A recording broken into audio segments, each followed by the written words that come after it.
Condução e convecção. Os materiais que a gente utilizou foi o gelo, foi uma água em temperatura ambiente, uma água aquecida e outra água em temperatura ambiente. A princípio a gente vai começar a falar sobre a transferência de calor por meio da radiação, que é a do gelo. Quando o gelo ele entra em contato com a atmosfera, o gelo ele está numa temperatura abaixo em que está a nossa temperatura ambiente, que seria em torno de 24 graus.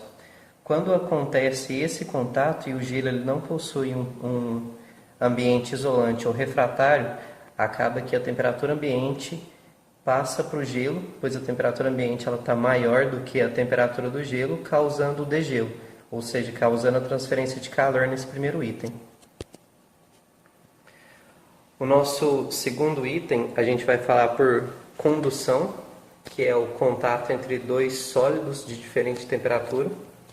Por mais que a gente usou um fluido, esses fluidos eles não estão em contato. Esse primeiro fluido, ele está aquecido.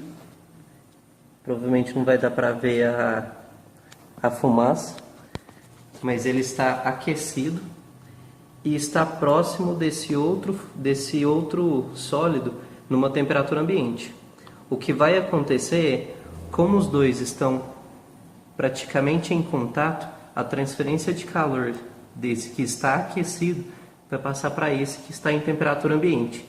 O que vai acontecer é que o líquido que antes estava em temperatura ambiente, ele vai elevar a temperatura dele, se tornando mais quente que o ambiente e recebendo a transferência de calor desse que está mais aquecido. Esse então é o meio de condução, que é onde há contato entre os dois sólidos.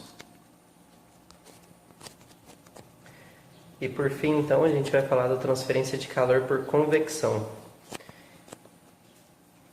Esse outro item que antes estava com água em temperatura ambiente, vai ser adicionado esse outro fluido que estava em temperatura aquecida já.